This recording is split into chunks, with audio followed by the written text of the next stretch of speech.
Hi, my name is CJ Labajosa, and this is the system that I created. And this, as you can see, this is the face of our system.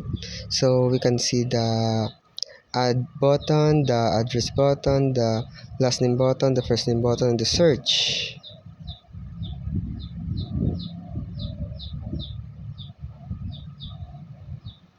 So as you can see, this is the database. It's the mine and members. So ito yung laman ng ating database, and that is the name.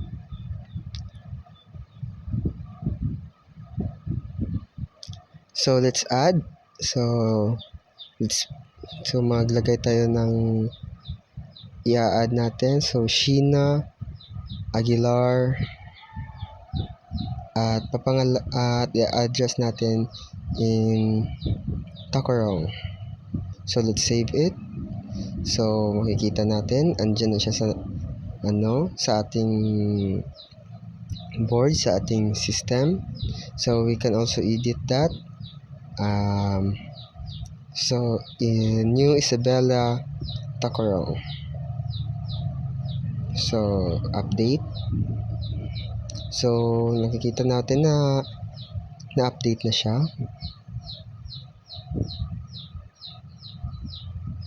So mag-a-add muna tayo. So andyan yung delete. Tatayin natin yung delete maya. So mag-a-add tayo.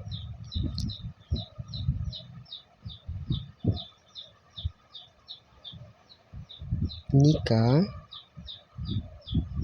Santos.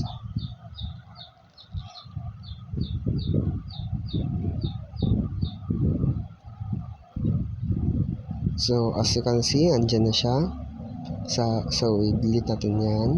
So that's the delete button. So pupunta na tayo sa database at titignan kung na-add ba sila. So as you can see, na-add yung mga in-add natin.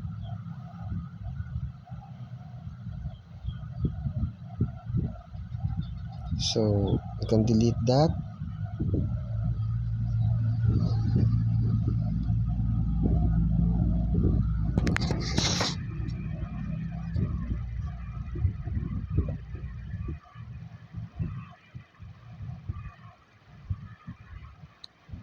Let's go to the address,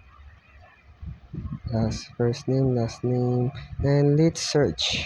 So mag-search muna tayo. So ita-type lang natin at makikita natin agad kung ano yung type natin.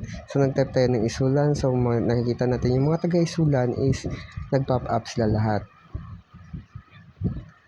So ayun, mga taga-Sitio 2, Sitio 2 AG Montilla, nag-pop up agad sila. So ito natin ang Tacurong City. So si Sheena Aguilar is Tacurong man yung address niya. So nakalabas agad siya kasi ang sinearch natin is Tacurong.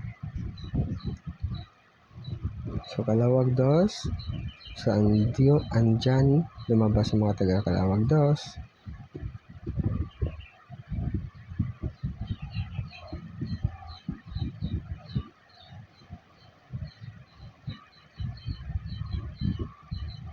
Yan siya. So i-home natin. At ang mga code is nandoon na po sa file. At pwede niyo po yung makita, nandoon po yung mga yung code sa add, yung add modal, kung saan mag-add ka is lumalabas yung fill up file, yung katulad niyan.